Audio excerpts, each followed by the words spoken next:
Los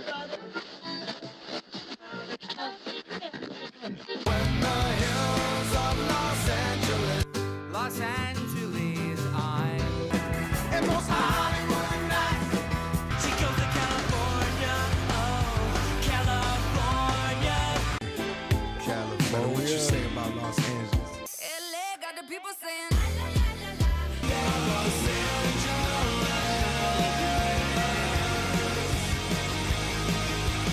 You're listening to Corner of the Galaxy on cornerofthegalaxy.com.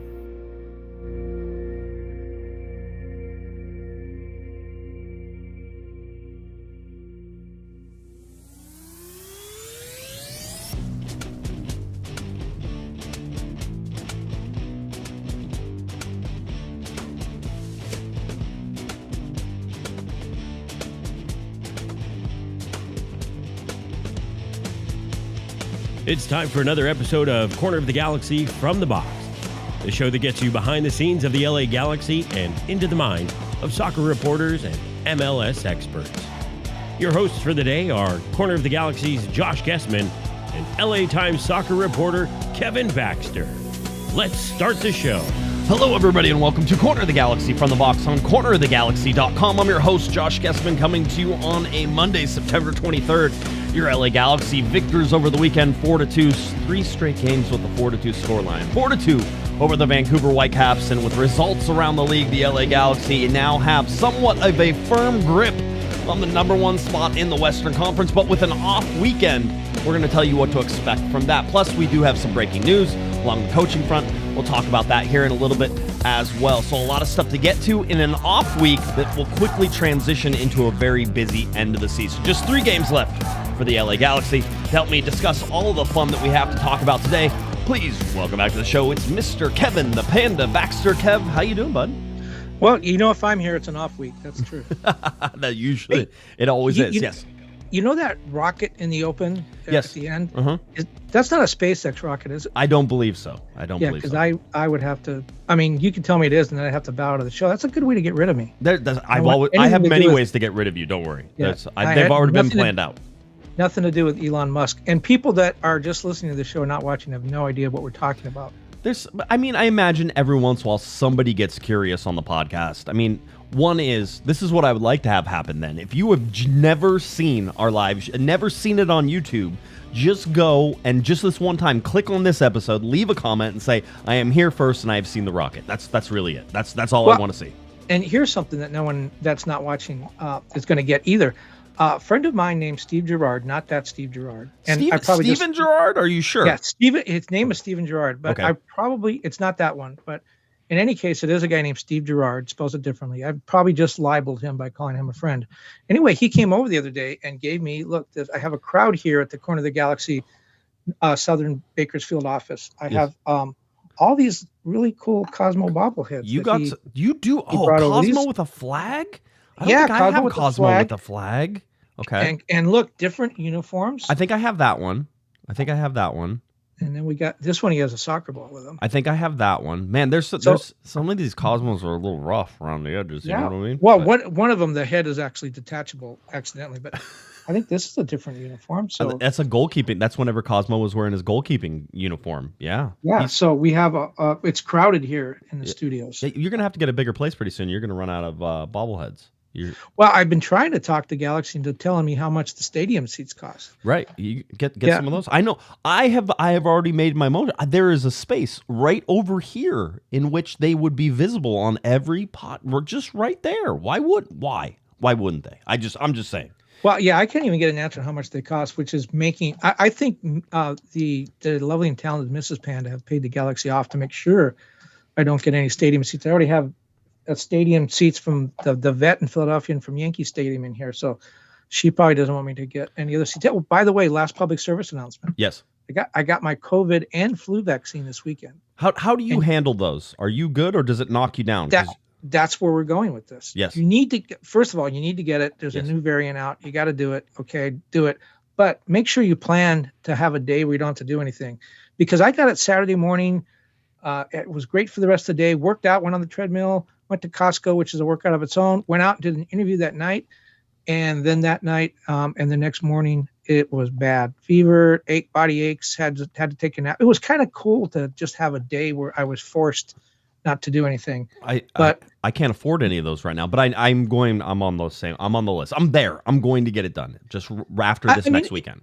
If you have to work from home and it's not a challenge, if you're working construction or you're a police officer or whatever, you don't want to do it unless you have a day off. But I mean, you need to get it done. But this one really knocked me. But then, I get the extra dose because I'm like You're 9 years old. old than God. Yeah. Right. Yeah. I'm not saying I was in Jesus' graduating class, but his picture's in my yearbook. It sounds about right. Kevin, the LA Galaxy. Yes. Those guys. Yeah, I heard him. They might be a good team. I mean, they might be a great team. We've been talking about this. We look at it. I'm going to say this just off the top. I fully expected Vancouver to put up a really good fight. I don't think Vancouver played poorly. I think the LA Galaxy played well. And I'm starting to have to reevaluate where I stack this LA Galaxy team in the history of LA Galaxy teams, which we've been pointing out continues to be in the top, 10% or 20% of LA Galaxy teams in history. Just some interesting things. Another 4-2 scoreline. Did anybody ever check? Is that a record? A team plays in 3 consecutive 4-2 scorelines. I'm sure people have played in 0-0 score lines and all that, but 4-2 is 6 goals in 3 games consecutively. They win 2, they lose 1. It just seems weird. By the way, you get a +2 goal differential out of that whenever it's all said and done, right? Because 4-2 cancel each other out, and then it's 4-2 again. It's +2 total. So when you're looking at that, it kind of bounces back and forth. Well, wait a minute. No, you would get It's a +2. It's a +2. Are you ready? 4-2 is +2. Right, and then it gets taken away by the one you lose, 2-4, which is 0. I see. Okay, and then 4-2 again, +2. You're right. I'm thinking they won all 3. No, they did not. Okay. They lost one. They lost one in that Portland game. Yes, you are correct.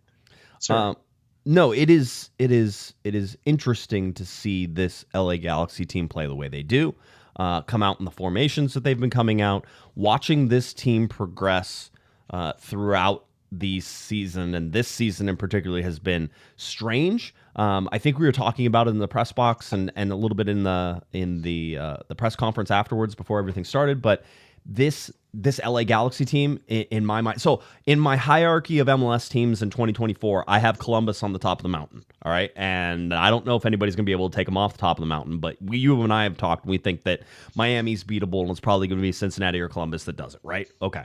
Cool. And if that happens, the Galaxy would host MLS Cup as it stands right now. Right, correct. If the Galaxy made it all the way to MLS Cup, which I was listening to some different people talking, and now there's been a sudden switch where they think, first of all, it was the Journeyman podcast with Dan Gargan, Alan Gordon, Dax McCarty, right? They're all talking about the LA Galaxy, and they said they think the LA Galaxy is the best team in the Western Conference, and it might not be that close, right? Which is interesting to say, but you're looking at it in a snapshot of right now, and right now is headed into the playoffs. If you're talking about the beginning of the year, it probably wasn't the case, right? But as it grows and as you go, the LA Galaxy very well could be there. Yes. Also, 2 former Galaxy people on that podcast. Yep. I would agree with them though, but yes. Yes, 100%. There's some bias in there, but Dax McCarty was agreeing as well, and he's not biased, right? He goes. We got to play them, and they were without Pooch, so it was great. It was one of those. So you look at that and sort of look at how the Galaxy are stacked up in that. But I think Columbus is the best team in the East, and I think that is. I now have sort of the Galaxy in that same position as Miami, and Miami can score goals, but Miami's going to give up goals. Well, does that sound like the LA Galaxy to anybody? They're a very, very good team. They're one of the best teams in the conference. They have a ton of offensive talent. They will give up goals. Did I just describe Miami, or did I describe the LA Galaxy, or did I describe both? So to me, you're looking at two teams in Miami and the LA Galaxy. And remember that Miami has the All-Star game over there, and the LA Galaxy have 4 players with 10 or more goals. And so it's really something to sort of be able to sit there. And at the beginning of the year, Kevin, we got to watch Miami play against the LA Galaxy, and it wasn't for a horrible refereeing decision, then the LA Galaxy very well would have won that game. And having said that, looking at those 2 matchups, this could be a matchup that you see in like an MLS Cup or something like that too. But I just think they're both flawed teams, but they're really good flawed teams. Well, let's look at that. You look at Miami. Who are the 2 guys you immediately think of? What are the 2 stars? Suarez and Messi, those guys. Okay, so Suarez is 3rd in the league in goals with 17. Messi has 14 goals. Messi also has 10 assists, and Suarez has 6. So Messi has contributed to 24 goals. Right. 14 goals, 10 assists. Suarez, 23, 17 goals, 6 assists. Right. The Galaxy have two players, Peck and Puig, who've done more than that. Peck has 13 goals and 12 assists, 25. Puig has 11 goals and 14 assists, 25. So you talk about Messi and Suarez, and everyone talks about these guys on this other level. The Galaxy have two players who have been more productive. Right. The Galaxy also have, and we'll go over stats later because I got a ton of them. Right. The Galaxy are the first team in MLS history to have four players with 10 or more goals. They have Joveljic with 14, Peck with 13, Puig with 11, Paintsell with 10. They are the first team in MLS history to have two players with 10 goals and 10 assists in their debut seasons. That would be Peck, 13 goals, 12 assists, Paintsell with 10 and 10. Nobody's ever done this before. And I've said all along, that this is a team that I thought was really good, was a playoff team, might go deep in the playoffs. I was really reticent to say it was a supporter shield team. I guess maybe I still a little bit am, because those teams have magic around them. This team is kind of getting to be a little bit magical. And I was waiting for that one otherworldly player, the guy that just seems to, every time he touches the ball in a key situation, changes the game. And we've seen that, Carlos Vela was definitely like that in 2019. I think Boanga, when he did that thing where he flew back from Africa and played a game that day and scored the winning goal. That was the kind of magic. I think Robbie Keane, if you're looking at like Robbie Keane or Landon Donovan, whenever those guys Robbie were in Keane that. scored in his very first MLS game, if you remember, and then led the team to the championship that year. I think we're seeing something like that with Gabriel Peck. It seems like whenever it's a key situation for the Galaxy, he's the guy that steps up. And you look at the stats, he hadn't even played every game. And remember, he got off to that slow start, and now 25 goal contributions already. Craziness. The LA Galaxy 4-2 winner was over Vancouver. The lineup, the one big switch in this was Amiro Garces getting his first LA Galaxy start and starting in the place of Jalen Neal. This was the first big run out for Garces. And listen, Neal has had a rough couple of games, right? You look at the first half against LAFC, you look at the game against Portland, and I think that there was some consideration here that perhaps it's time for Garces to step up. Big fan of Garces, really like his athleticism. I like his ability to recover because he's not always perfect, but in his, with his using his speed, using his physicality, he can usually get back, and you watch him make recovery runs and do things. He's a little bit bigger, a little bit stronger than Jalen Neal, and so as a center back, you sort of want that a little bit. I think both of these guys are going to play a big role down the edge. I'm interested. I think during the game, I was sitting next to Alex Ruiz, and we were talking, and I said, watching Amiro Garces play, and I was like, I don't think Garces is going anywhere. He goes, oh, you mean you don't think they're getting rid of him like at the end of the year? I'm like, no, I don't think he's. I think he's starting the next game too. Like he played well enough, and I think there's enough of an upside there. And with the LA Galaxy trying to solidify that defense a little bit better, and the goals they gave up, the 2 goals are softer goals. But I actually thought the defense played well on the night for 4-2. The Hammer told me on text, he goes, it was almost like the Galaxy were playing with their food too much, right? It was, it's 3-1, it's 4-1, that type of thing. This game's over, the whole deal, and then it's 4-2, and it's sort of like, yeah, just switched off for a little bit, can't do it. And so, I really like those things. But that was the big change. Other than that, you have a pretty solid starting lineup here with John McCarthy in the back, John Nelson still in for Aude. Aude didn't come into this game, didn't need to, and I think Greg Vanney was sort of like, hey, let's let him rest another week if we can and really get him solid. But I think Julian Aude could be one of those guys, Kevin, that comes in and is a game changer type player for the Galaxy in these next, 3 games and then into the playoffs as well. I think Aude is going to play a big part. You had Yoshida, you had Garces, you had Yamane, you had Ricky Puig, you had Edwin Cerrillo, you had Marco Royce. Really interesting to see Cerrillo start to and he has, it's not just this game, but really established that as a starting spot between Marco Royce and Ricky Puig. You had Joseph Paintsell, you had Dan Joveljic, and you had Gabriel Peck out there. 4 goals for the LA Galaxy. One of them is an own goal, but if it wasn't an own goal, Joveljic was right there to tap it in. I thought it was good to see him back in and playing and starting because Joveljic is a huge part. He's just an anchor at a 9 up there, right? He's the guy you want up there. He creates chances by being there. He creates problems. He's good combination. It was a dummy night. We were starting to count how many dummies the LA Galaxy were going to play on the night, and I think we got up to 6, 7, or 8, something like that. Damian Calhoun made the observation, Kevin, and you'll like this. I said, man, how many dummies have there been tonight? And then he pointed and looked at Scott French, and he goes, 1, and he looked at me, and he goes, 2, 3, and he started going down the line. He goes, there's a lot of dummies, right? So I also appreciated that. But just watching the LA Galaxy outclass Vancouver for most of this game. I was shocked by it a little bit. I went on Vancouver radio before the game.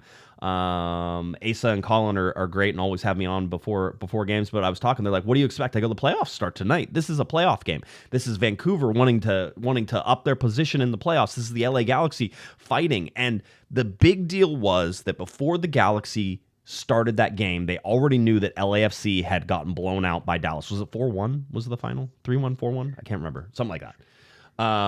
But they already knew they lost. And so that meant that the Galaxy already knew that there was a possibility that if they won the game, they could go up 9 points. And so that was something that was in there. I think at halftime, they knew that RSL had drawn with Portland. Even though Greg Vanney told me that they didn't pay any attention to that because they were playing the game. He was almost like insulted that I asked whether or not they knew that game was going on and what was happening. But I feel like there's a lot more scoreboard watching than everybody pretends there is, right? At this time. So you go and look at the results that end up happening because of this game. Kevin, the loss at Portland was a lot of, I think, Galaxy fans playing what if. What if they would have won that game? Because it would have put them in a better position. Oh, it would have done this. It would have done that. The bottom line is the Galaxy won on Saturday night, and the results around that were almost, earth-shaking to what happened with the Galaxy's win. All of a sudden, this LA Galaxy team that was right on the cusp of sort of being that favorite in the West, all of a sudden now is that favorite in the West. They are the favorite to capture that first one, and they have 3 games remaining, and they have to do some stuff, and there's some games in hand other teams are playing, but they control it all. If they win out the last 3 games, they're going to win the first. They're going to get it. Well, that LAFC game is 3-1 in Dallas, and somebody I saw online said with the score 2-0, Real Salt Lake said that's pretty much over. Yep. That was me. That was me. I was like, write it up. RSL's up 2-0 on Portland. I'm like, Portland at altitude on the road. That game's, hey, this is why the Galaxy need to win this game. They have to stay in front of RSL. And then watch Portland come storming back. A 3-3 game in that. And I think the final goal scored by Portland was scored in added time in that. Deep added time. Now, the Killer Peas all scored goals in this game. Yep. The 3 designated players, again, you like to see that. So they all have, again, Peck 13, Puig 11, Paintsill 10 goals. You know what the leading goal scorer had for the Galaxy last season? It was Puig and Tyler Boyd. Okay, how many? 7. You know who had the most assists? Who? Puig. Costa 10.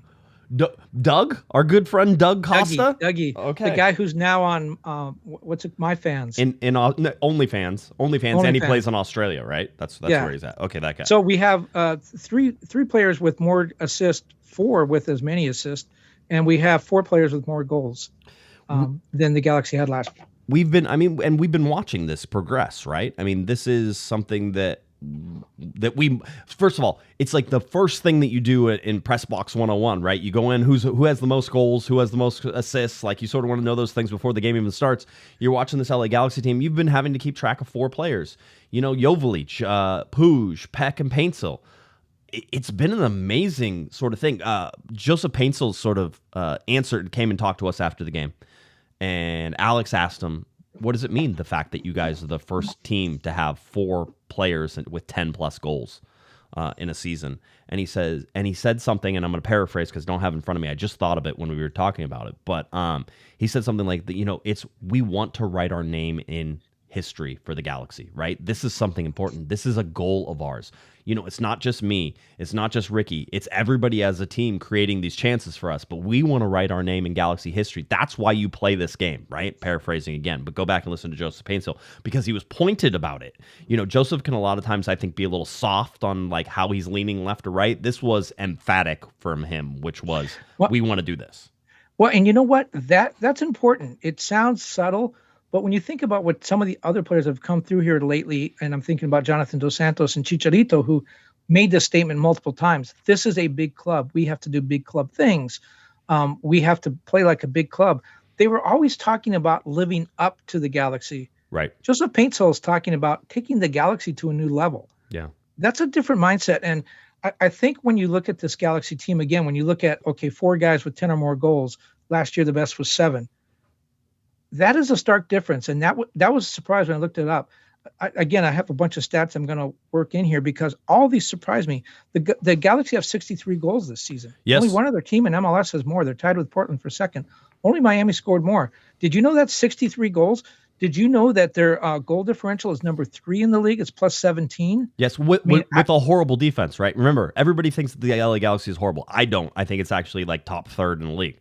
But it's not a great defense, and everybody wants it to be a great defense. The goal differential, though, is very important to how the Galaxy play, which is all gas, no break, really, for a lot of what they do, right? They score a lot of goals. And the 17 wins. Only 2 teams in the modern era, Galaxy teams, have done better. That was the 2010 team, which won Supporters Shield, had 18. The 2011 team, also Supporters Shield winner, had 19 wins. So they have a chance to tie that. I don't think they're going to get to 19, but certainly 18 is there. I mean, this is the team that won 8 games last year. Okay, and we're talking about they are one of the best teams in the history of the most decorated team in MLS. It is. We've been trying to put this team in perspective. It's just we haven't. And I think this goes for everybody. I think this goes for fans. I think it goes for reporters watching. I think it's here on the podcast and our opinions of this team. You haven't wanted to trust them, right? You've never really felt like you could trust them to go out and get a victory or get a win. But yet here they are. And because we've I think everybody's been living on this edge where I don't want to trust you because I've seen you play well before and it hasn't stuck. Well, you're looking at an undefeated season at home. Outside of the Rose Bowl game, which is not a home game, but it was played outside. But at Dignity Health Sports Park, that's an undefeated season at home. Only, I believe, the 2011 team also went undefeated at home that year. That's it. There's not many things that you can put in there.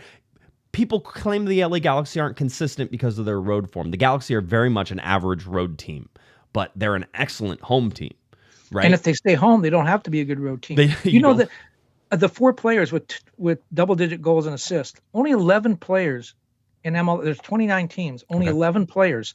A third of them, more than a third of them, are for the Galaxy. Add in the 2 from Miami, and that's 6 of the 11 players coming from 2 teams. So that's where the Galaxy are. They average 6.1 shots on goal a game. Again, that's outstanding because think about that. For the opposing goalkeeper to post a clean sheet, he needs to make 6 saves. If he makes 6 saves, probably has the most saves in the league that weekend. That's the kind of pressure that the Galaxy put on. And of course, they're number 3 in the league in possession. Only I think it's Colorado and Houston are better, or Columbus and Houston. The Galaxy 57% possession. It's just these things. Casey Stengel once said that there's lies, damn lies, and statistics. And so the statistics could be lying to us, but I don't think they are. I think they're showing us what we've been watching yet not understanding. Do you know how I know this, that the playoffs are getting closer, Kevin? Not just the fact that there's 3 games away. The LA Galaxy have clinched that. Because it gets darker earlier. It does. That is 100% one of them. Yes, that is. I've been feeling it. Fall is coming, which means playoffs are coming, right? Like first day of fall was yesterday. We are in fall now, but now we're waiting for that, like the cool nights to kick in, like that type of thing. Saturday was a great night, by the way. Tons of fun. But one of the reasons I know that the LA Galaxy are getting close to the playoffs, one of the reasons I know that Greg Vanney is having an influence on this team is because of something that was noticed, I think, almost in every seat at Dignity Health Sports Park. It was noticed in the press box, and it was noticed on the field because Maya Yoshida gave us a great little talking point about it afterwards. But Ricky Pouge sprinted about 60 yards all the way through the middle of the field to make a tackle inside the LA Galaxy box on defense. That's right, ladies and gentlemen. Here we are, game number 31. Ricky Pouge, should really be an MVP candidate of the league. By the way, Gabriel Peck might also be in that conversation, but should be an MVP candidate of the league. Finally played defense, and Maya Yoshida had us almost rolling. He said something, and it's like, did you see Ricky run all the way back and make that tackle in the box? He goes, I don't think I've ever seen that before. Right? And I don't think Ricky knows the other team can go down there and score. Sometimes he seems. Is this like lacrosse? He can't come back behind the line. He has to stay above the line or something. I think that's a lacrosse rule. I am a casual lacrosse player. You talk about fan, MVP. Yes. I think there are a lot of candidates for MVP, and there are even a lot that you could, maybe Peck deserves it, but there are a couple other players that if they got it, that'd be okay, fine, deserves it. But when you talk about newcomer, I think it's going to come down to Suarez and Peck.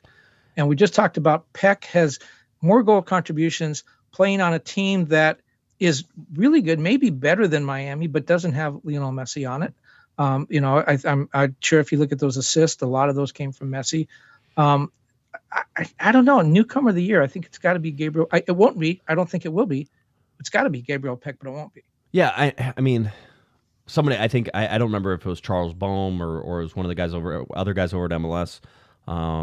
Charlie, I'm sorry if I'm misquoting you on this, but basically said that the Newcomer of the Year award was made for players like Gabriel Peck, right? You have a young guy who comes in, and by the way, the LA Galaxy went out, found their guy, brought their guy in, got him acclimated. There's some genius behind this. We can talk about the game all we want. The LA Galaxy played well. It was 4-2. We can go over the stats. We can look at it. We can look at Gabriel Peck being among one of the better players on the field. 9.4 rating, 2 assists, 1 goal. Guy played out of his mind. Ricky Puig was right there with him. By the way, an angry Ricky Puig in the second half was goal hunting after he got fouled multiple times by the Vancouver Whitecaps, and so they were sort of jawing at him, and I looked at Alex, and I said, Ricky's going to go end-to-end on one and try to put one in the net, and he almost got one, and then he got the pass to the top box that put him in. My whole thing is that I think that there was a genius move played well before any game was played, all right? And one is, obviously, Will Kuntz is general manager, and that certainly helps. But the thing that I believe happened, and if it didn't happen and it was all luck, Kevin, then maybe they still get credit for this because you just luck into this. But I feel like Will Kuntz and Greg Vanney and the rest of the front office staff, I think they looked at the schedule of what was going to happen and how it was going to play out. And they understood where the games were grouped and how everything was going to go and how there were going to be more than almost 2/3 of the games were going to get played before that Leagues Cup break, right? So you're front loading it. In fact, most of the games are going to get played before that summer transfer window. And they went out and got their 2 designated players in the winter transfer window, even though it was harder, even though it was more difficult to get those guys. Maybe they paid more than they should have. Especially with Joseph Paintsel, I think the argument is that perhaps the Galaxy overpaid, but you had to overpay in order to get them in the league in the winter transfer window. That's one of the reasons that a lot of MLS CSOs, chief soccer officers, are looking at possibly trying to get more alignment with the schedule, so that way the big summer transfer window is the big transfer window for Major League Soccer, right?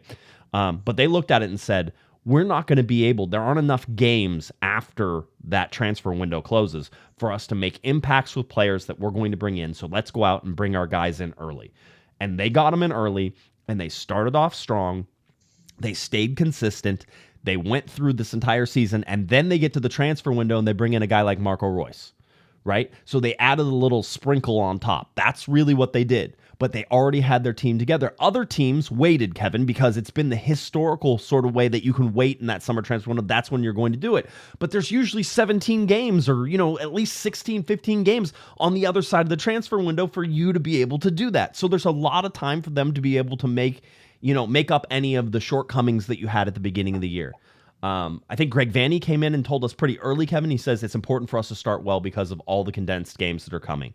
And I think the Galaxy played it correctly. I think Will Kuntz and Greg Vanney put their team together and they allowed themselves to have success at the beginning of the season and not have to correct for bad games, sort of in that thing. Do you think I'm crazy for thinking that? Don't you think that was played differently than in some other teams?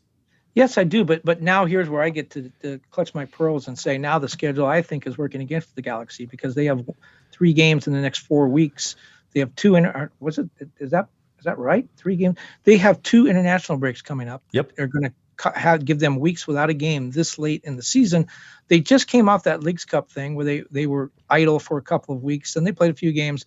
It's been start, stop. And I don't think that's what a player at this point in the season wants. They're playing every 6 days, every 5 days. Yeah, but what's the alternative right now? Look at everybody else. How many games is everybody else playing? And the bottom line is most of those people are going to have to sit through the international window, or if not, they've been getting killed with condensed game after game after game.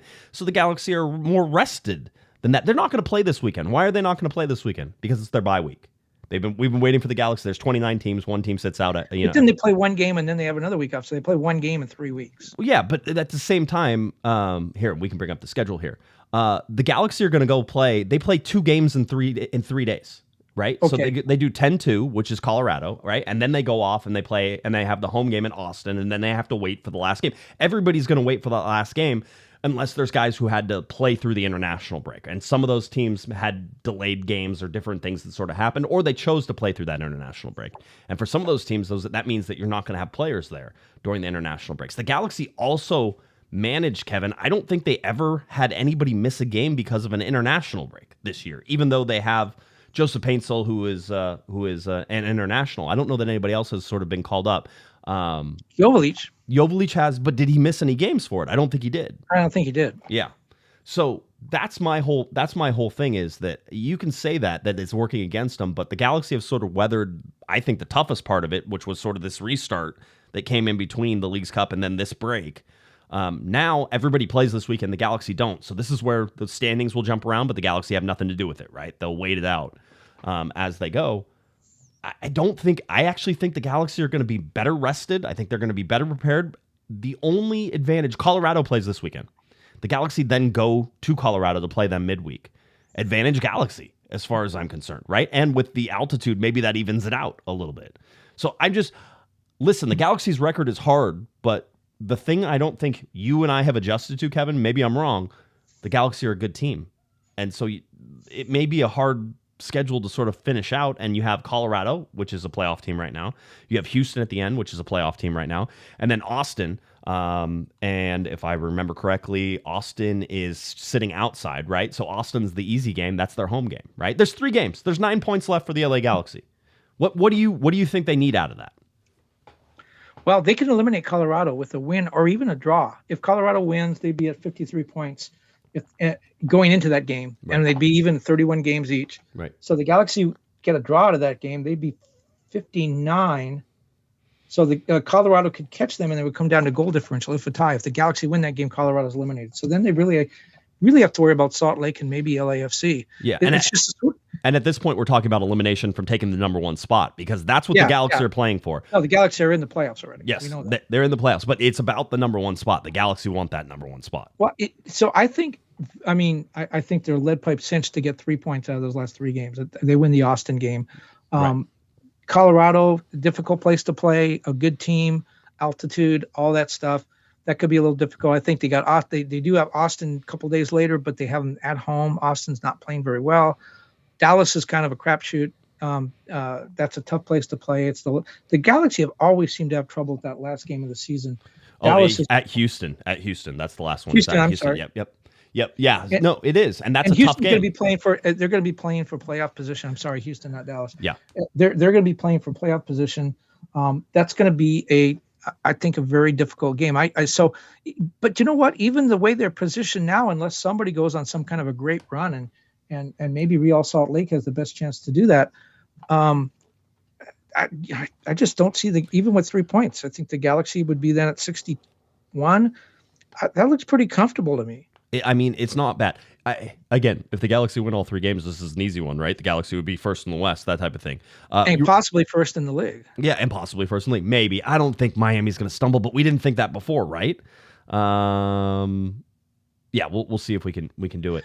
And maybe that's really the question is the Galaxy need those points to stay ahead of Cincinnati and Columbus, because we've been saying all along, I just think Miami is ready for fall, and the Galaxy need to be prepared to host that MLS Cup, finish second in the Supporters Shield. It looks like a consolation prize right now, but it could turn out to be the difference in MLS Cup, because as you said, Galaxy, a very mediocre team on the road, very, very well, the only unbeaten team in the league at home.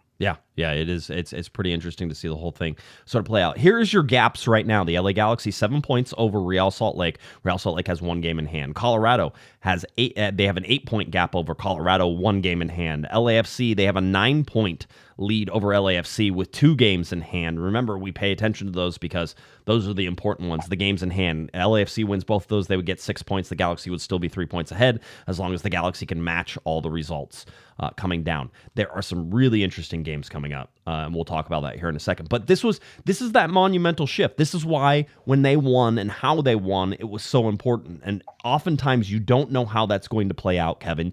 There was thoughts that perhaps LAFC might struggle in Dallas because, 1, they were looking at the U.S. Open Cup that they have on Wednesday night, and 2, Dallas is a stupid place to play for LA teams. I don't know what it is. I talked to Eric a little bit about it, and I said, hey, I go, are you going to this to the Dallas game?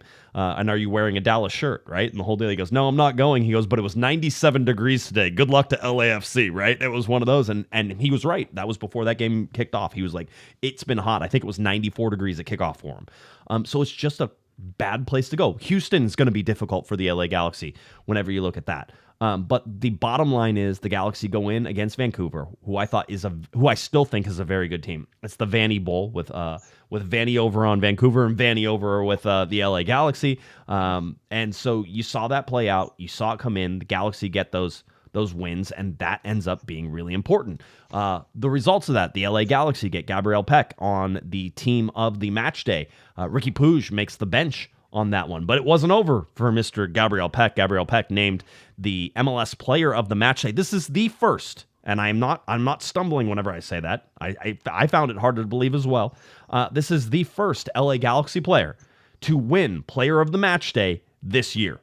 And see, this is where I go back to, by the way, that poster, that they should make that into a poster. That looks really cool. It is not, I mean, hey, the art direction, everything's going right up there in the front office for the LA Galaxy. Well, yes. And then go back to that chart, because this is exactly what I'm talking about. You can say Gabriel Peck is a better first-year player than Luis Suarez. Okay, fine. Look at player of the match day. Luis Suarez, match day 3, match day 5. Then there's Messi. Suarez comes in again later. He comes match day 29. Yep. There's Messi again, match day 32. Yeah. I mean, that tells you right there. I believe these awards are voted on by the same people, or largely the same people that vote for. So player of the match MVP. day, technically, I have a vote for and you have a vote for whenever we do it. But there is a factoring in of a fan vote as well. So that's always something that plays in. I've stopped doing it because I can't watch 14 games every weekend to figure out who's the best player, and I refuse to do it if I can't do it. And also, I'm busy. So those are the things. So no voting for me. Well, I stopped voting for partly the same reason, especially on the year-end awards like Defender of the Year. I mean, I can look at who had the most goals and look at whether the team struggled offensively and say this guy was important. But like Defender of the Year and that kind of stuff, I didn't want to take money out of someone's pocket. There are clauses that say if you win the award, you get money, and I didn't want to do that.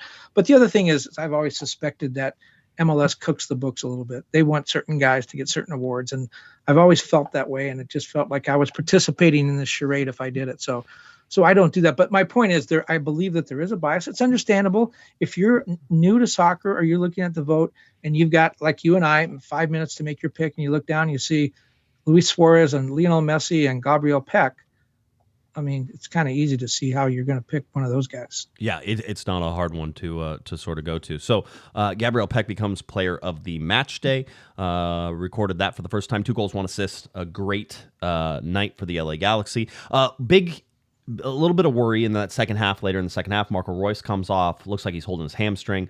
Greg Vanney said afterwards that it was precautionary. He thought that maybe it just got stiff, but that he didn't have any information on it because it had just happened, which is normal.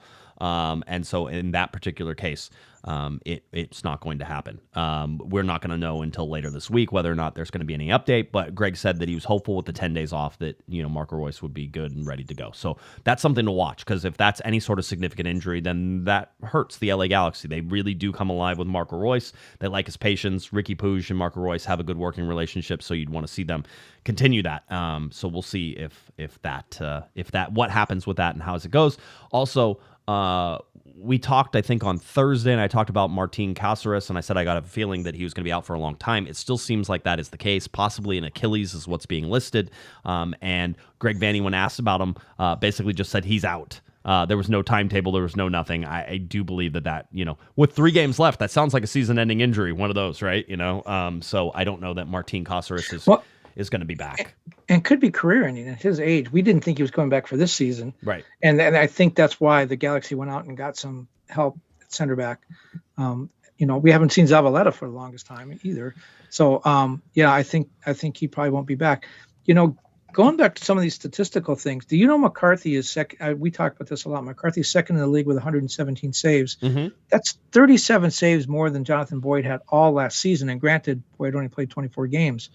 But, the goal differential. You mean Jonathan Bond? Jonathan Boyd. Yeah, Tyler Boyd. I got Tyler Boyd written right. Uh-huh. Yeah, Jonathan Bond. 37 more saves, granted, played, more games. But still, it shows a difference. Passing, the Galaxy were among the best passing teams in the league last year. Mm-hmm. But this year, they ranked number 1 in completed passes and number 1 in passes attempted. But Puig is number 1. Yoshida is number 2 in the league in both passes completed and passes attempted. Delgado is 5th. Yamani is 7th. That's 4 players in the top 7. There are 29 teams in the league. Yeah. Well, it's like, do you have the touches for Ricky Puig? Isn't he like 400 touches above the next person who's like in second? He's way up there. Yeah, it's way out there. Just in some of those things. Well, I think the offense goes through him. I think you can say that safely. Dan Gargan on his podcast said something, and I thought it was interesting. He watched him play St. Louis, and Ricky Puig didn't play. He goes, I got to watch the Galaxy play, and they were boring without Ricky Puig.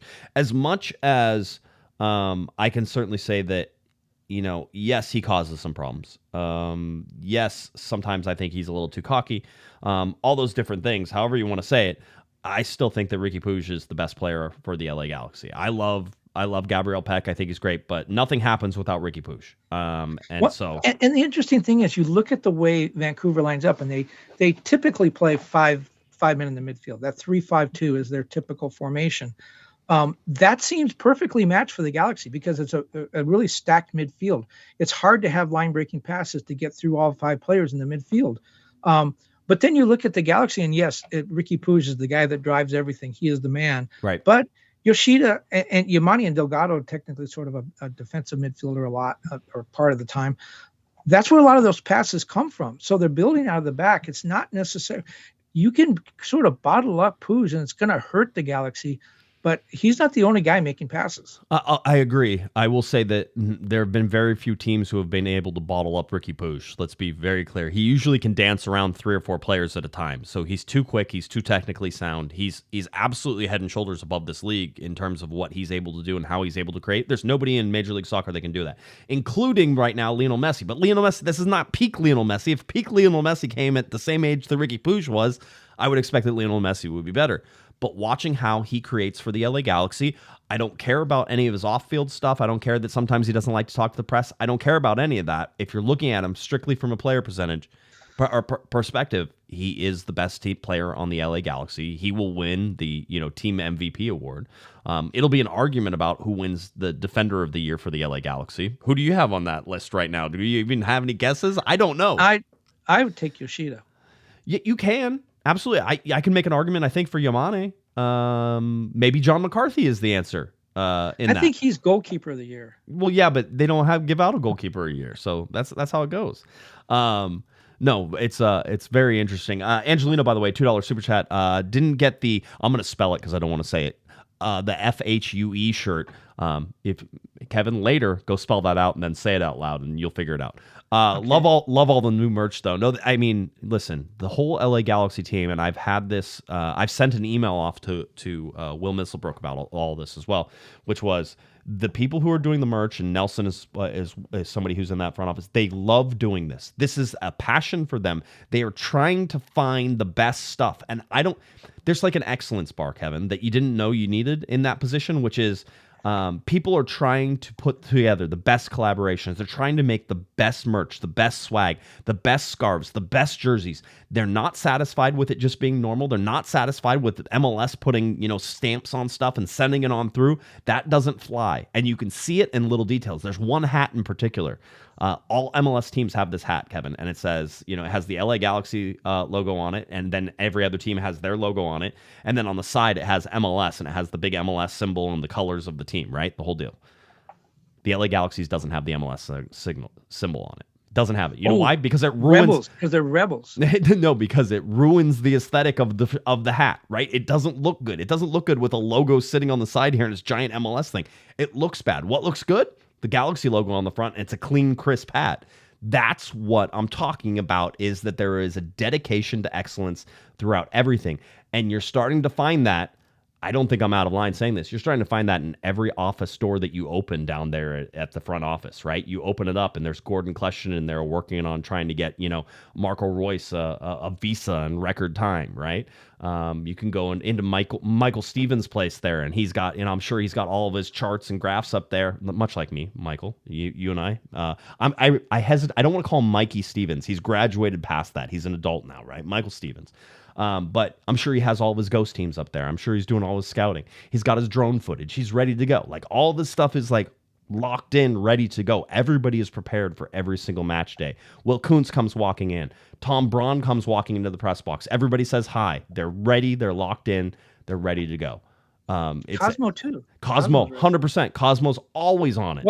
Well, what you're talking about, go back to that Gabrielle Peck portrait or whatever you want to call it. If that thing is not a poster that's given out at the stadium, that is really, really nice looking. I know. This is what they're doing. That's just something. I mean, is this just something they put together to put out on social media? Yep. For Man of the Match Day? Yep. I mean, they got to do something with that. There's way too much work that went into that, and it's way too cool looking for that just to sit on social media. It is. It's a level. It's being raised. It's expected and seen across everything.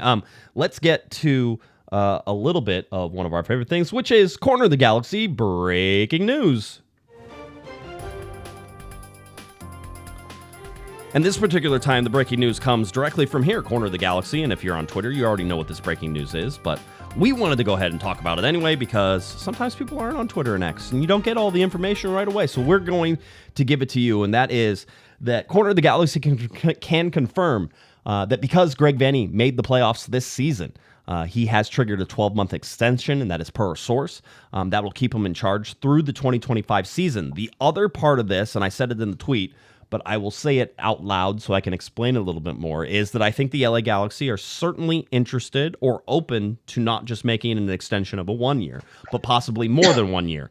That would probably mean either reworking a contract, that type of thing. So that way there's another one. So yes, the Galaxy and Greg Vanney now get another 12 months with Greg Vanney. But I think if you're probably paying attention to all of that, Kevin, it's probably that the Galaxy want Greg Vanney for possibly longer than just that 1 year. And there's reasons to do that. I mean, everybody always says, well, hey, this is how it should be. You make the playoffs and then you get a contract extension. That's how. But the problem is that eventually somebody's going to be like, hey, that Greg Vanney is really good over there, and the Galaxy are only going to give him one extra year. Why don't we just go offer him more money, and then he'll whenever he gets out of his contract or he doesn't want to renew or however it goes, then we're going to get him. So this is a big deal for the LA Galaxy and for Greg Vanney. And me personally, Kevin, you can give your opinion on this, but me personally, I always thought this was a lock after the season, the way he's been playing and the way the Galaxy have sort of been going, that he was going to get a contract extension. So even though it was built into the contract, and this is a Chris Klein contract, right? Because Klein put this contract deal in place for all of these years. I don't believe that there's been any intervention since Chris Klein left. So this is still a Chris Klein contract, but that gets triggered. Well, I've been saying all along, and I think you would agree with me, that Greg Vanney needed to make the playoffs if he wanted to come back. And did I know something, or did I get lucky? I don't know. I'll let you guess. But that's what the contract wound up saying. And I agree with you. I think it's in the Galaxy. Well, I don't know if it's necessarily in the Galaxy's interest to do an extension on the extension. It's certainly in Greg Vanney's. It's in his favor.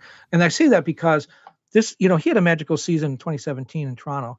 They had a very good season the next year, but they didn't match that. The Galaxy having a magical season this year. I'm sure they're going to be good. It seems like they've built the foundation to be good for a number of years, but to match, it's when you again look at all the numbers, and when we look back on this season in December or January, it's going to be, wow, that was incredible.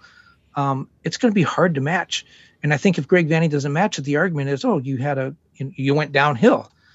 So I think Greg Vanney would really like to add another year or two on that contract, just to make it a little bit safe.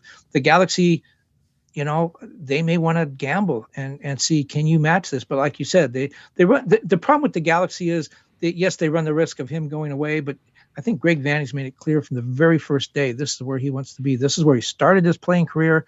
He's dedicated to the franchise. This is where he wants to be.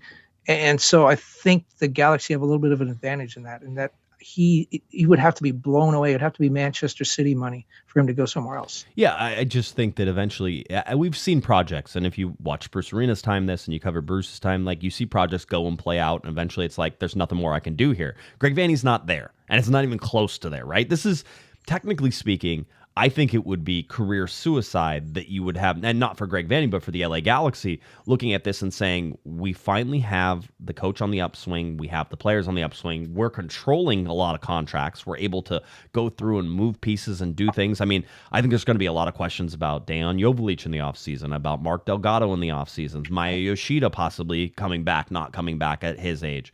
What are the LA Galaxy going to do with Ricky Puig? How much money are people going to offer for Gabrielle Peck? Because let me tell you, The numbers are going to start climbing for this kid.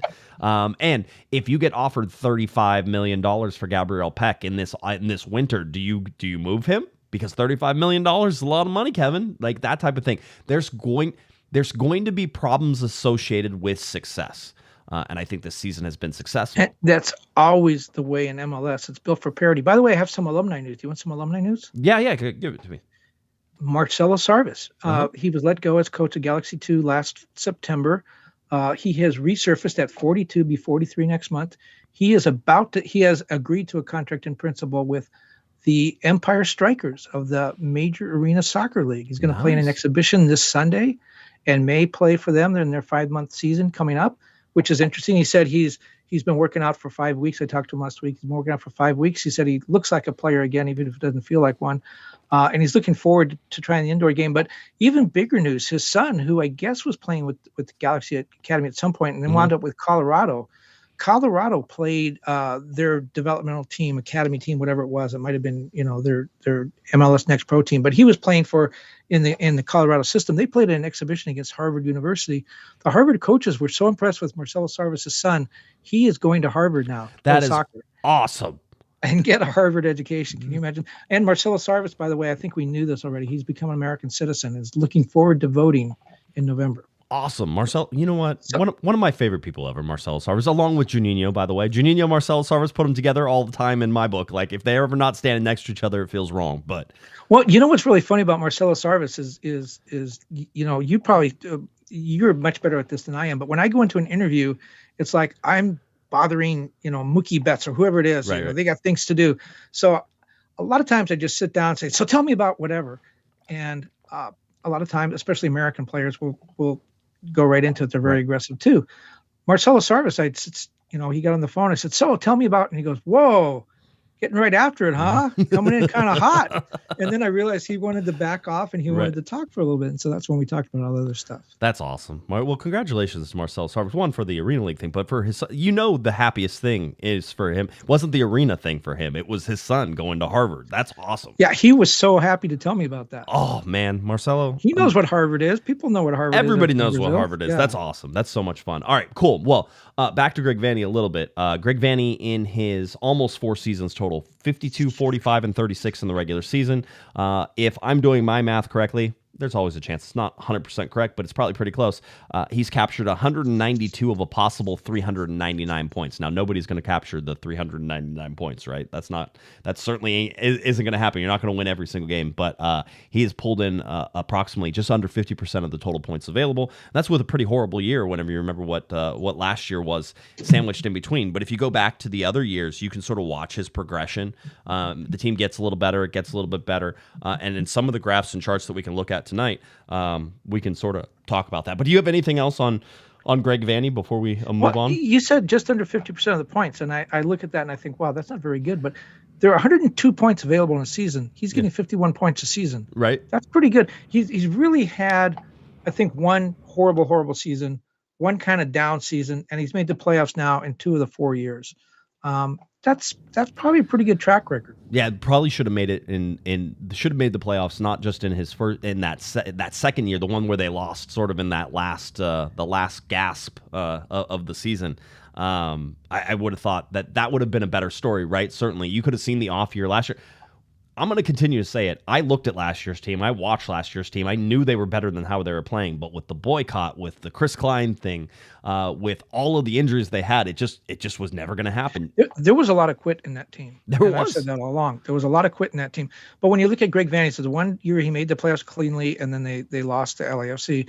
There's the other years you mentioned they should have made the playoffs. There was that poor call. I think it was in Kansas City or Real Salt Lake. Real Salt Lake, yeah. I think it was Real Salt Lake in Kansas City. I think you were correct. Playing each other in stoppage time, and that result cost the Galaxy a playoff berth. So realistically, if the officiating was fair, the Galaxy would have made the playoffs 3 of his 4 years. Although this is by far the one year that he has to look at and say, yeah, this is the Greg Vanney. This is Vanney ball. This is what we wanted to do all along. Yeah, it certainly seems that well. Well, let's get to my favorite part and your favorite part before we close out this show, which is let's talk about some of those charts and graphs. Let's see. Can I get it to work? Maybe. Charts and graphs. bar charts and graphs. Martha's gonna give us our charts and graphs. Bar charts and graphs, bar charts and graphs. Come on, give me those stats. Let's start off with the LA Galaxy designated player minutes here in 2024. As of right now, the LA Galaxy averaging 80.9% of the total available minutes being played by the designated players. It's so high above anything else that I've ever tracked since 2018. The largest that we ever had was 62.9%. This year, the LA Galaxy, 80.9%. The average is 60.3% of the total available minutes the designated players are playing. 80.9%. One of the reasons that they've been successful this year for me, Kevin, is that. Get the designated players on the field. Here's some homework for you. We know that if you take the 3 DPs and you add Jovalic, that no team has had 4 players with double-digit goals and double-digit assists.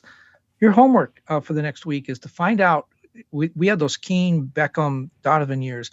Is this the best statistical performance by 3 DPs in Galaxy history? Because I bet you it's right there. It could be. It very well could. Because, I mean, you have to look at how that sort of played out, too, whenever, like, if you're going to go back to the glory days of 3 designated players to look at that, right? I mean, maybe you can look whenever Zlatan, quite honestly, Zlatan wasn't a designated player the year that they scored all the goals. That was with and besides, Kamara. Yep. You're talking about 3. I'm talking about not one guy having all the stats, but 3 guys.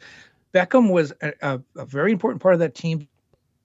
Oh, I think maybe we lost Kevin a little bit. He was an important player of the team, but he did not score a lot of goals. I think it's worked. Or maybe you'll come back here, Kevin, in a second. But as of right now, we will wait for you to pop back up as your thing unfreezes. Okay, I think maybe it was that quick. Hold on one second.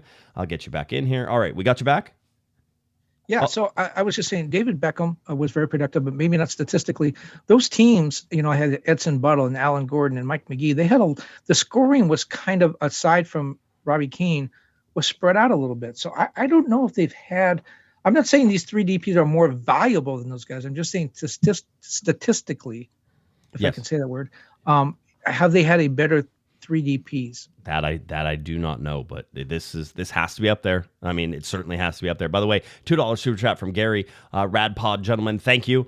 So we appreciate that, Gary. We appreciate. Is that you good? Is Rad is good. Right now, it is. Okay. It may have changed. You know the kids these days. I don't know. I can't keep track of everything.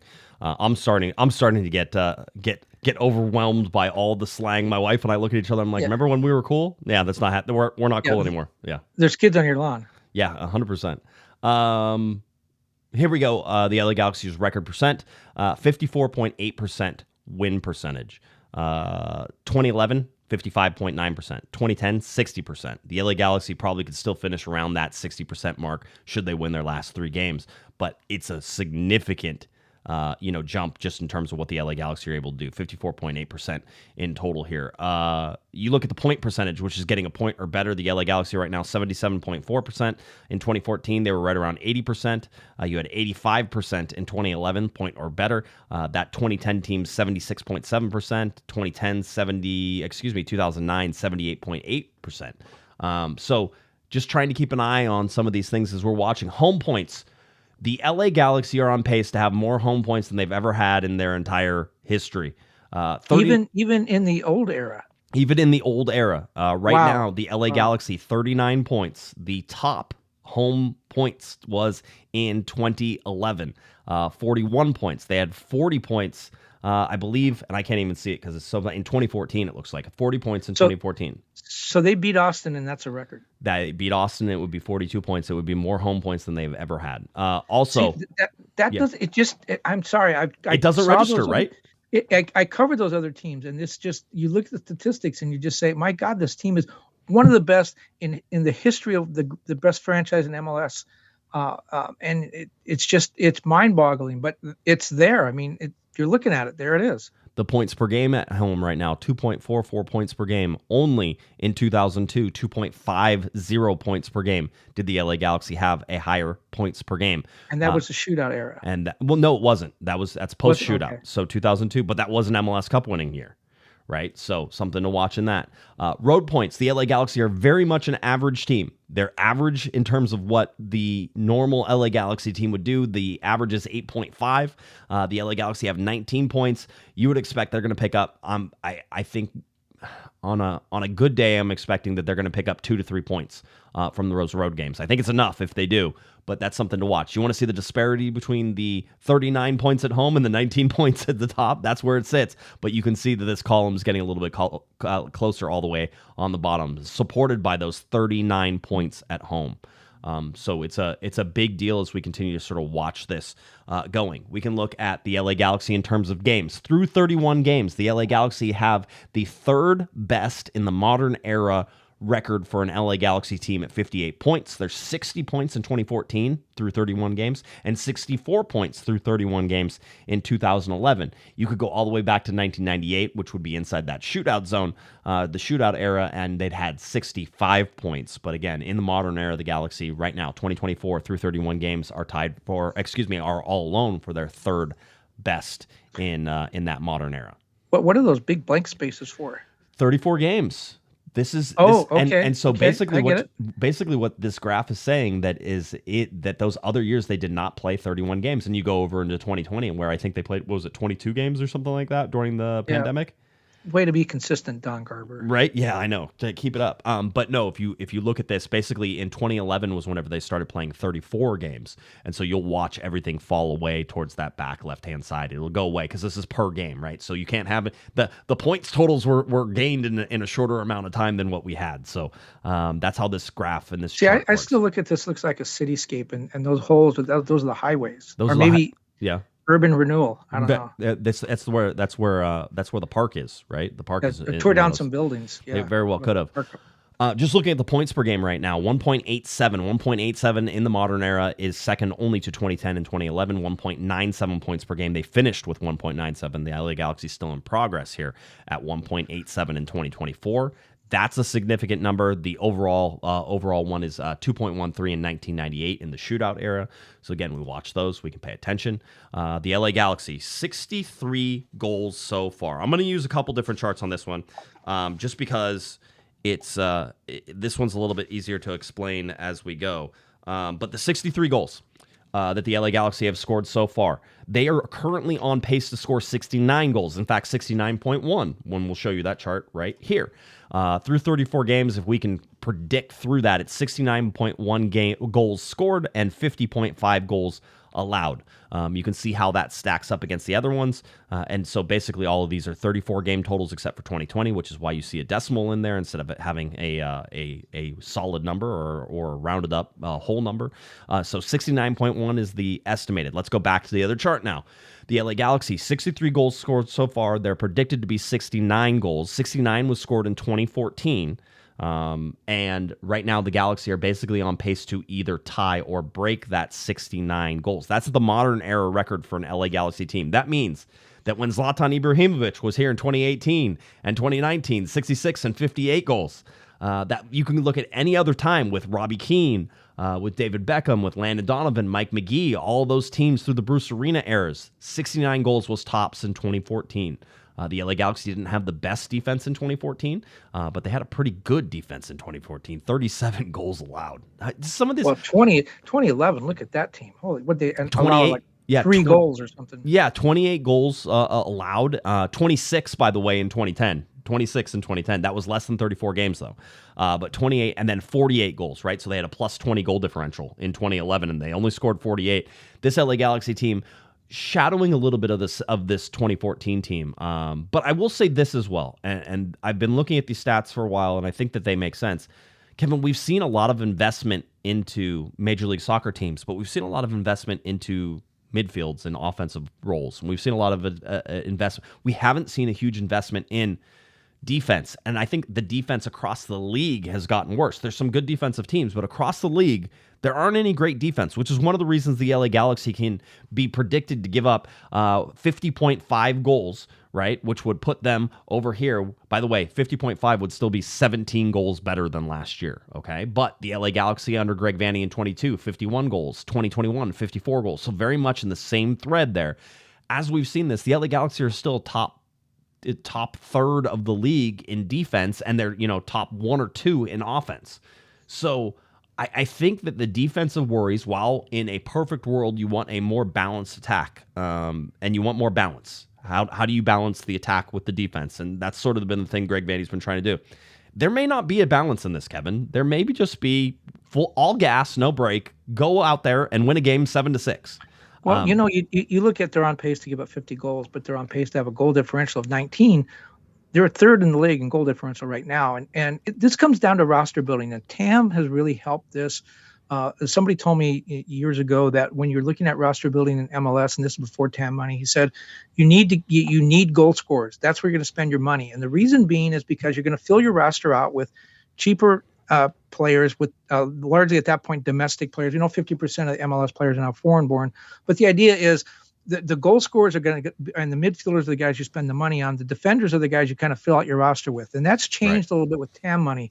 But it's still largely true. You build your rosters around offense because you spend a lot of money on a striker. Then you spend a little bit of money to get a guy to feed him the ball. Then you spend a little bit of money to get a guy to get the ball from the back line to the guy who's going to feed the striker. And when you get done doing all that, then you don't have a lot of money for defenders. And we've seen very few defenders who are DPs. Omar Gonzalez was the first. There's been a few, not many. I think one goaltender, I think Tim Howard may be the only goalkeeper who was ever a DP. There may be other, maybe Brad Gasson was, but not a lot.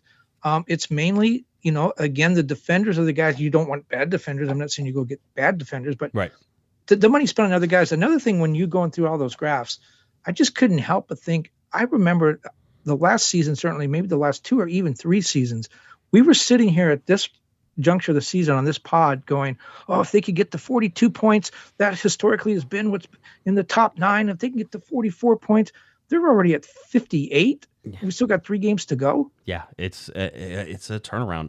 I would say that one of the other things on this chart, and just to sort of go about with things, the 50.5 goals, if the LA Galaxy allowed 50 goals, that 50 goals would be the best defensive effort in the last 7 years. Just out of just pay attention. It doesn't mean it's not far from some of the other ones under Greg Vanney, but overall, in the sense of things, it would be one of the best defensive efforts. The Galaxy could also, if you want to see an LA Galaxy team really flying into the playoffs, Kevin, have them throw a couple shutouts into those last 3 games. How many goals did they give up last year? And again, last year they gave up 67 goals. They are 21 goals different right now. They are 21 goals less right now. We'll see how it finishes. And this is not a knock on Jonathan Bond at all. But and he only played 24 games, so he missed 10.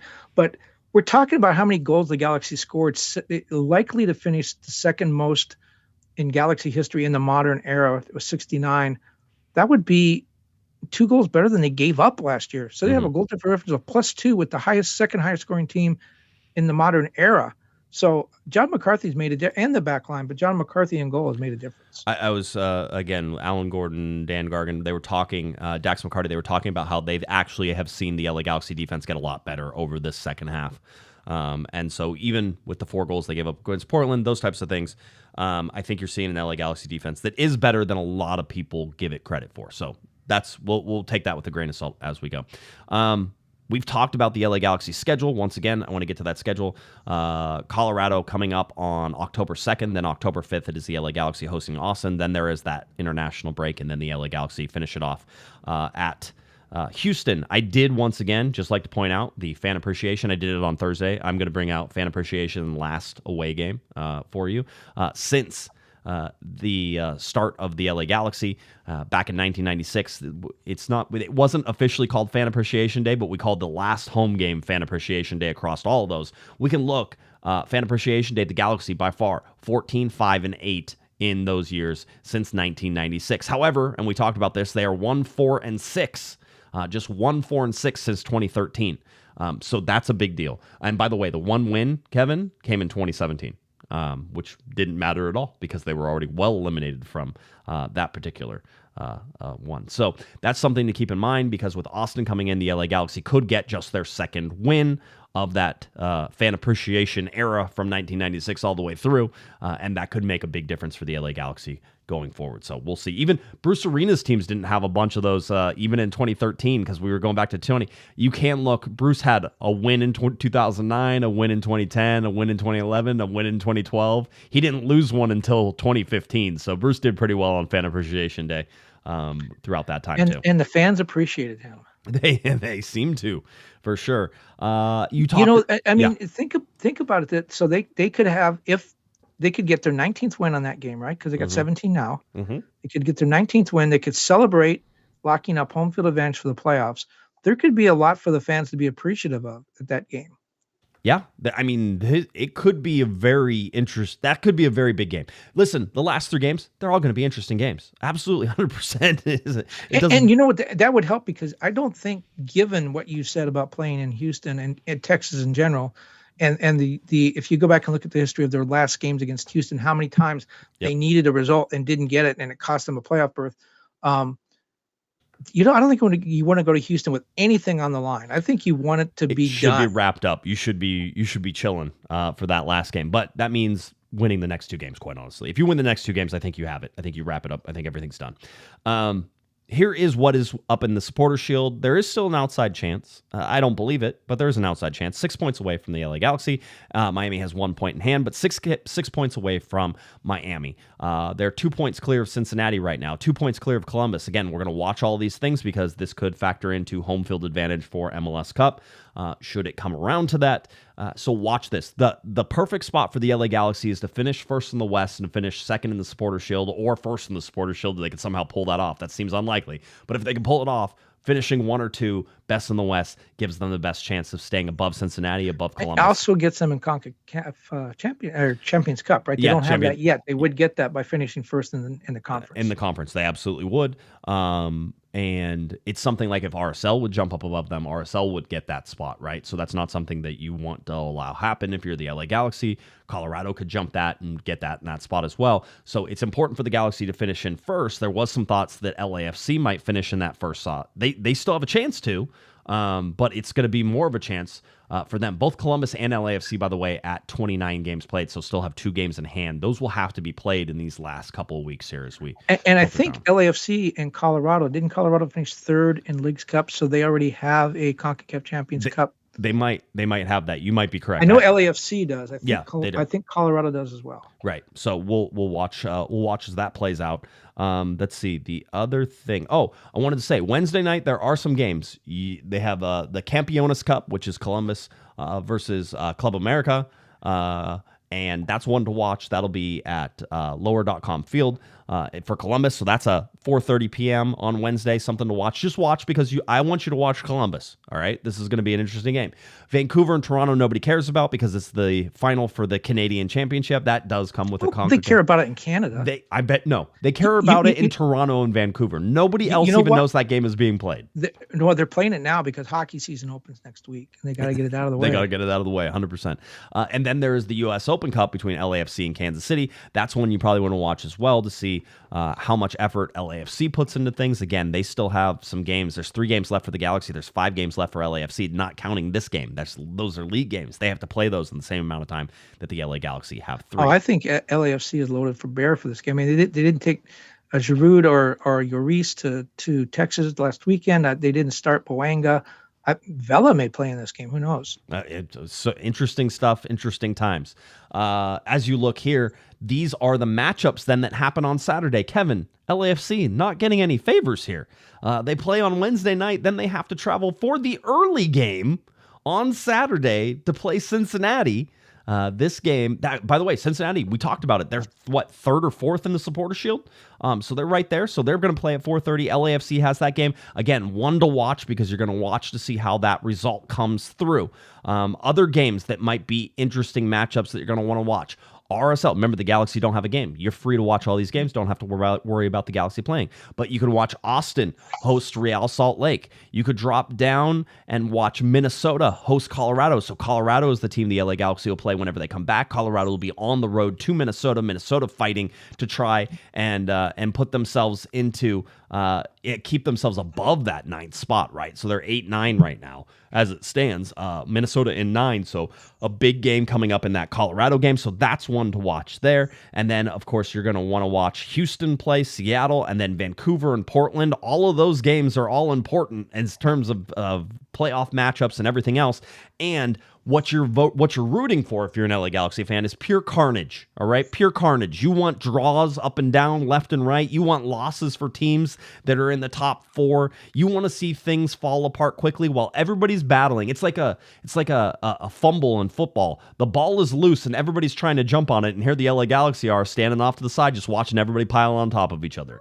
And the Galaxy knowing that no matter what happens in all of those games, the Galaxy will go into that game in Colorado in first place. It's 100%. They're in control of their own destiny. This is the perfect.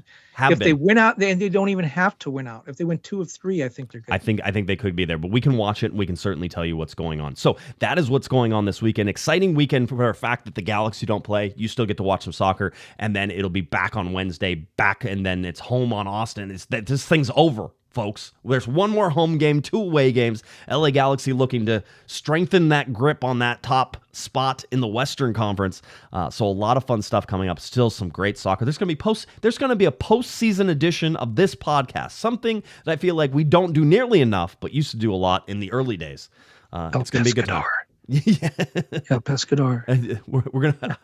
Good luck with that. How are you going to make that happen? Please tell me. Do you set up any of this stuff? Oh, okay. Just of course asking. not. Oh, okay. Just asking. You're in charge of marketing and communications and everything else, and recording and all that fun stuff. Charts. Charts, absolutely. You're the musical director. I am that person as well. So producer, I'm the booker. I do the booker and all that other stuff. So. It's going to be good. So anyway, we are excited that we get to bring you all this. I hope you guys had a fun time. Heads up. I don't think there's going to be a Thursday night show. In fact, I'm almost perfectly certain. I have a really big weekend ahead at the Train Club, and I got lots of stuff to do, and I have a feeling I'm going to be out there Wednesday and Thursday. How can you possibly follow this show anyways? Yeah, I know. It's so good. But nothing Only else. One super chat. There was another one. We had 2. Oh, okay. We had 2. I got both of them. All right. But that's usually the effect that you have on people. They tend to sit on their money. Right. I'm not such a super chatter. 100%.